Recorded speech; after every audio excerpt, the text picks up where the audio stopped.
Hey there, and welcome back to yet another episode of Common Knowledge. It's me, and I'm here to look at 10 common Magic the Gathering cards, tell you if they're any good in the Pauper format or not. That's right, just call me the Prince of Pauper. Don't call me that, nobody calls me that. But let's see what our first card it is Giant Ladybug. For their 2 and a green, you get a 4/1 insect with reach. When this creature enters, you may search your library for a basic land card, reveal it, then shuffle, and put that card on top. Bummer. Originally and only from Jumpstart 2022, this does seem like a card that should probably get a reprint, even if it's not very good. Uh, I I kind of can't hate it. I really can't. 3 mana for this ability, for just the ability. Take the reach, take the 4/1 out of the equation for a minute. Yes, this is finding you your 4th land or your 4th mana source if you're paying 3 to get this on the board in the first place. This is finding that 4th mana source for you, but it is ensuring that that is the card that you draw the next turn and not putting it into your hand. And for 3 mana, I would like it to go into my hand. I have other ramp options that'll just put things down on the table for this amount of mana or cheaper, you know? So that doesn't make me feel very good. But you do put the body in there, and then that does change the math a little bit. You've got 4/1 here with reach, and that's interesting. You know, obviously the 1 toughness doesn't inspire a lot of confidence. This can get popped by all sorts of things, and you're going to feel bad about it. Non-creature things, right, and the festivities, like trickery, those kinds of things, lava dart. But if those aren't out there, it's a bit of an if. But for a 4 power blocker that can block something that flies, huh? I mean, it's probably okay. You know, it'll trade with lots of good flyers out there, so maybe. But it can also trade with a lot of very cheap flyers. You know, are you going to feel good at all about blocking a fairy miscreant with this? No. No, they paid 1 mana for their fairy. You paid 3 mana for this guy. Yeah, you got a land card that you know you'll draw next turn, but they probably drew a card off that fairy miscreant. So they're just getting a whole lot more value than you are at that point. This is not necessarily my idea of a good time, although I would love saying the name, I'd love putting the card down, I'd love looking at the art. But outside of those things, yeah, it's probably not very good. That's one. Insects a decent creature type. We were seeing a lot more insect stuff lately. From a Pauper perspective, though, I don't know how much that creature type really matters all that much. But yeah, I don't think Giant Ladybug is all that useful. We'll go ahead and give it a 2.5 and move on to Fencer Click. We were just talking about fairies. 2 and double blue for a 3/2 fairy soldier with flying. You can pay a blue to put this creature on top of its owner's library. So you can time ebb yourself at instant speed, but that can be a way of stopping some kind of removal spell from your opponent, or I don't know, there's probably something else you can do with that, right? Maybe you can I'm trying to think of like what cards you could use it in combination with. Like, why would you not want this on the board anymore? And then shuffle it away. I'm kind of struggling. Maybe you can think of a reason why you wouldn't want. I mean, if your opponent has enchanted this guy with something that's hurting you each turn, that's never gonna happen. Yeah. So what you're getting here is a 4 mana 3/2 flyer. That's really the long and short of it.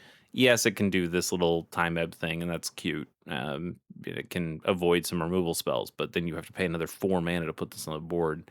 And what deck wants to do that? Fairies decks don't want to do that. Fairies decks don't want to have anything that costs 4 mana or higher, for sure. That's a deck, a blue deck that doesn't even want to play Lorien Revealed. That's how little Fairies decks want to spend big amounts of mana. So yeah, Fencer Click, I don't see it. I don't see it for our purposes. I think from a Pauper perspective, this has to get something like a. I think it might actually be worse than the Ladybug. Yeah, yeah, I think it is. I think I'll go for a 2.3. Smoke Spew Invoker. We do like invokers around here. 2 and a black for a 3/1 zombie mutant. Although, well, yeah, I guess he's a zombie. I was going to say he looks a little bit more skeleton-y there, but yeah, he's a zombie. For 7 and a black, target creature gets -3/-3 until end of turn. We like invokers around here because usually they have some kind of infinite loops. If you have infinite mana already, then you can make a loop or activate the trigger infinite number of times and then win the game. Some can. The green one can pump up a creature big enough to swing in and win the game like that. The red one can just do direct damage, and that will win you the game. This one, not so much. Even with infinite mana, all you can do is just take out all of your opponent's creatures. And I mean, that's not nothing. That is not nothing. But it's also not a lot. And when it costs 8 mana to do this, you're not going to put this in to just do it once or twice. Like, you're not even doing this to do like once a turn. Because at that point, if your opponent can do way more with 8 mana than just give something -3/-3. So you want to come back with something a little bit more proportional than this. And these costs are crazy, but they are crazy costs because they can have some infinite loops. This guy can't, and that's makes him honestly really, really bad. We'll give him a 2, and I don't even think he really deserves that, but I'll go for it too. Next up is Courier's Capsule. 1 and a blue for an artifact. You can pay 1 and a blue, tap and sacrifice this artifact to draw 2 cards. So you can pay 4 mana and draw 2 cards. That doesn't sound very good, but it is an artifact that you can put on the table. Maybe that helps you out for, a turn or 2 of just having that out there. We have other cards that kind of just do this already, though. Yeah.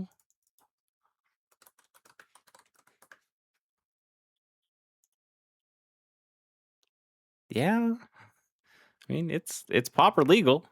2 mana. It can pay you back some mana for a handful of turns until you need to sacrifice it to draw a card. Maybe just play this. Maybe just play Mindstone. Not the Mindstone, but just Mindstone. Yeah, I just can't really justify Courier's Capsule when we have all of these other cards that do so well. Cryogen Relic kind of just does what this does, but way better and more repeatable and cooler. Eager Wellspring kind of does what this does, but better and more usefully.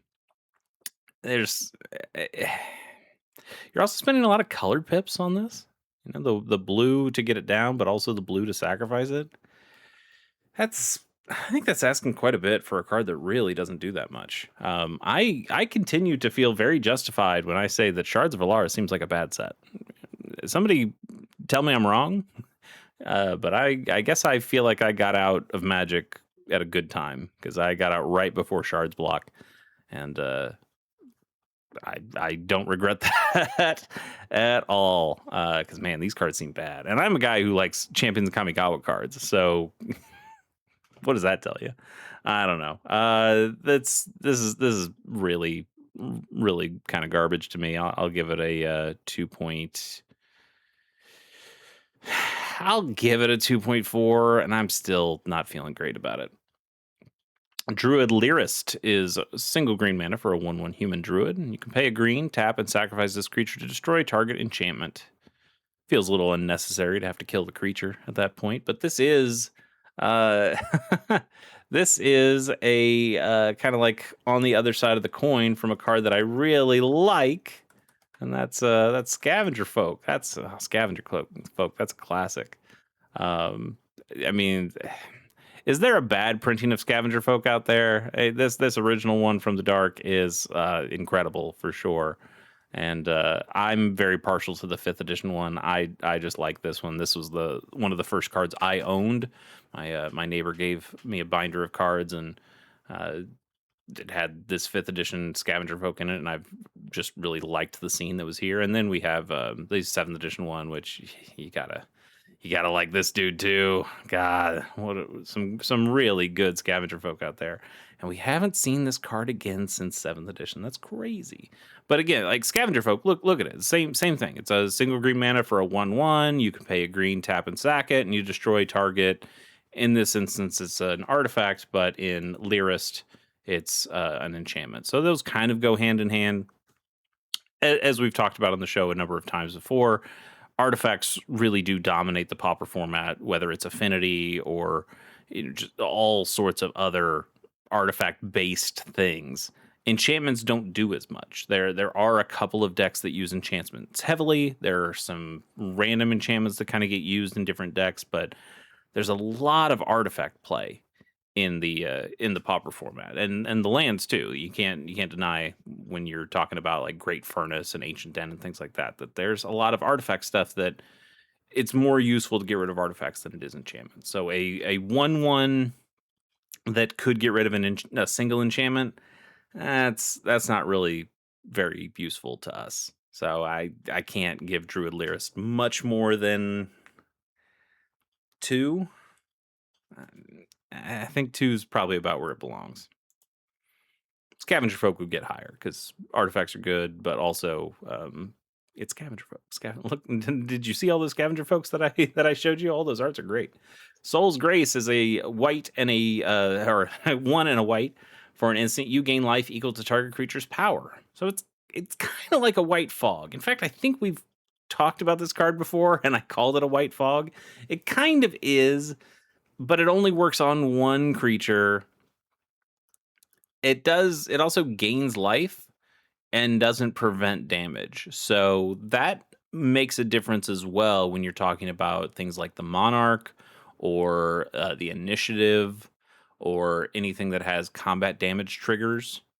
All of those things do still happen because you're not preventing that damage. All those things happen, but now you're gaining the life afterward. Well, I guess not afterward. You could do it whenever. It's instant speed. You can do it whenever. But the damage still happens. So you will lose the Monarch. You will lose the Initiative. They will get those combat damage triggers if they have done those. If they have those creatures with those things, those do make a difference in a way that a fog would stop. A true traditional fog says nope. They don't do any combat damage, so none of that stuff happens. In that way, this is worse. But this, a fog requires them to actually attack to prevent the damage. You're preventing any damage that is happening. This says we don't care if they're attacking. They don't even have to be attacking. They could just be sitting there, and you say, no, I'll just gain some life now. That's kind of cool. It does give it a little extra utility. But it's not good. It's not good because most cards that we see that only gain life that are common are kind of traps. You can gain a lot of life, but your opponents, unless you're gaining like infinite life, your opponents probably have ways of chipping that back down. And if you're just gaining life, you're not really doing a whole lot to stop the opponent. There are some cards that, Johnny's Pridemate, which again, we don't have in Pauper, but we have some cards that are like a Johnny's Pridemate, Pest Mascot and stuff like that can get bigger when you gain life. And so you can make arguments about that of how those things can potentially work. But generally, you want your life gain to be attached to something else. You want it to be on a body. You want it to be on an artifact that also does something else. You want it to be something that's repeatable. And for Soul's Grace, it's none of those things. And even though 2 mana can be pretty inexpensive for a spell like this, it really is the opportunity cost of what else could you have put in your deck that would have been better than this. So Soul's Grace can't get a very good score. Art's great though. I do like the art. But I think you gotta go for someone like I think you even gotta go for like a 1.9. This doesn't quite make 2 territory. Way Elite Companions. God, it's Portal 3 Kingdoms card, so I gotta love it. But this is a 4 and a black for a human soldier that's a 3/3, and it's got that horsemanship on it. This creature can't be blocked except by creatures with horsemanship. We've discussed it before, but Portal 3 Kingdoms, based on, well, I was going to say real Chinese history, but the Romance of the Three Kingdoms is based on real Chinese history. These cards are based on that, which is some historical fiction, let's call it. And but the idea was that there aren't birds or fairies or angels that are sentient in this in this uh story that's being told. So there's no creatures flying in this set. And so to give you something that was like flying, they came up with horsemanship. And it was like flying for this set. And then in any other set with flying, horsemanship kind of just ends up being unblockable. And I do love horsemanship. I've got a couple of decks, a commander deck that has horsemanship. I did have a Caw Gates deck that used a blue card from Portal 3 Kingdoms that had horsemanship on it. And so there are some things that you can do in the Pauper format with horsemanship. Now this guy is nothing special. It's 5 mana for a 3/3 that is essentially unblockable, and that's just not good enough. It's really expensive for a vanilla creature that can't be blocked. Kind of who cares? Like, yeah, you could argue, oh, you could get a ninja in on this, but you can get a ninja in on a changeling outcast that costs 1. That guy, that's a 1/1 that can't block and can't be blocked. So you can do that on turn 2 with your ninja. And here you'd have to wait until getting this guy down and then having to swing in. And he is still just a 3/3, so the stats just aren't quite there. You can do a whole lot more for your 5 mana than this, but I do like it. Cao Cao was more concerned with capabilities than lineage. He excelled at recruiting and retaining men of talent to serve him. That's true. So that's so Cao Cao. Let's go for a. I'll give it a 2. It is unblockable, but you're not going to play it. God's Hall Guardian is 5 and a white for a 3/6 cat with vigilance, and also foretell for 3 and a white. During your turn, you may pay 2 mana and exile this card from your hand face down. Cast it on a later turn for its foretell cost. So you're paying 6 mana either way. Do you want to pay it in installments, or do you want to pay it all at once? And if you pay it in installments, your opponent has a pretty good idea of what you're playing. Well, maybe not in this case, because I don't think anyone is going to assume that you're foretelling this card, because it's not that good. It's a 3/6 with vigilance. It's very overcosted for what it is. Whether you're paying in installments or all at once, it is still just very overcosted. I guess a 3/6 blocks basically everything, and having vigilance means that it's gonna stay up to block. Great, but it's kind of nothing. It's just kind of nothing to me. I think this is a real wet fart of a card, and we'll go for a 2.1, I suppose.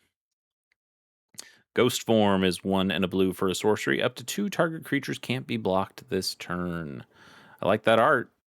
But I think this is kind of nothing too. We have plenty of ways of getting in for damage. I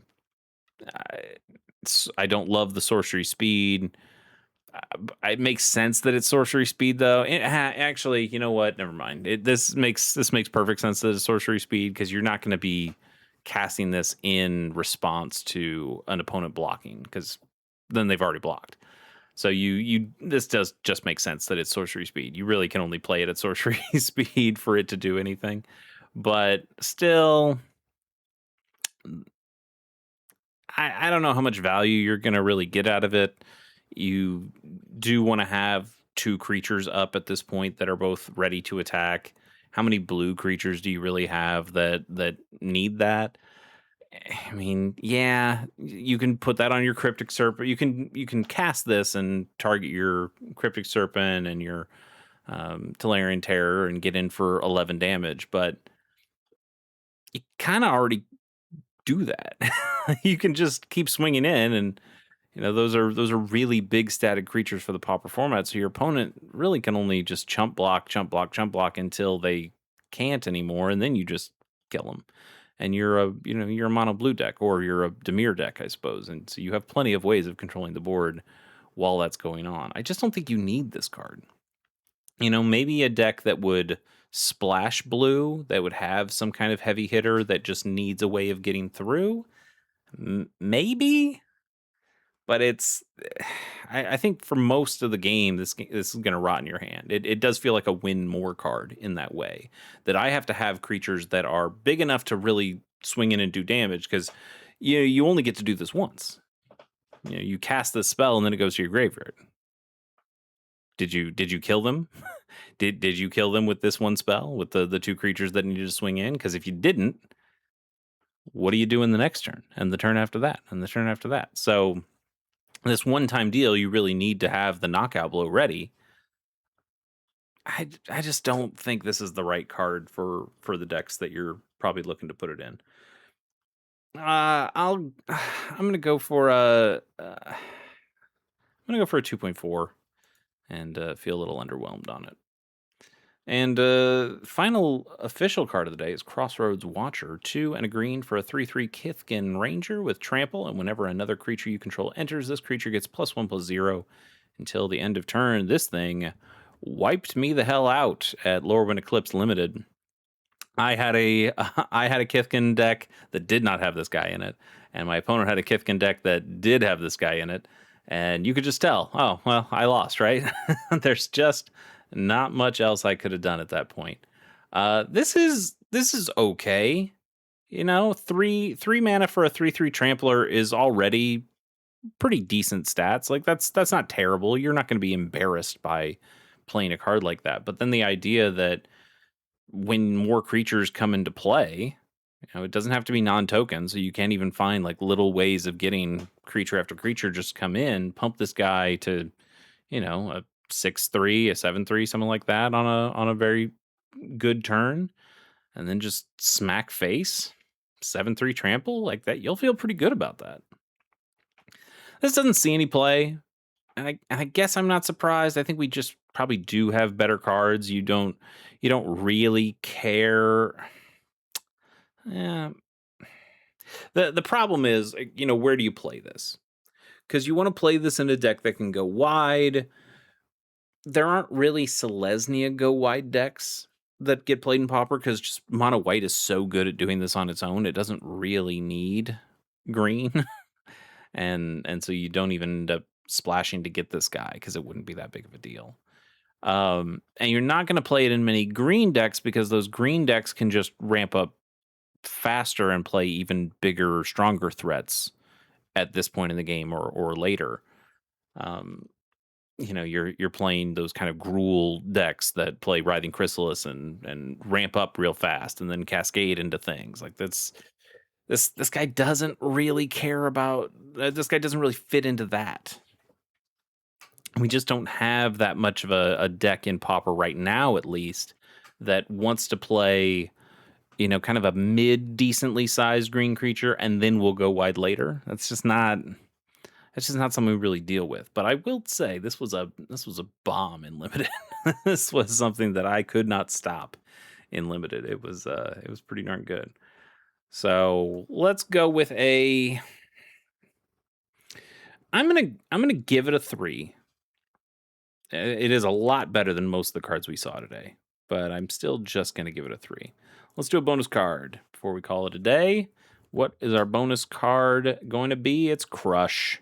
Single red mana for an instant, destroy target non-creature artifact. We were just looking at Shatter and Shattering Pulse and Shenanigans and things like that on our last episode. So we've been kind of thinking about red cards that destroy artifacts.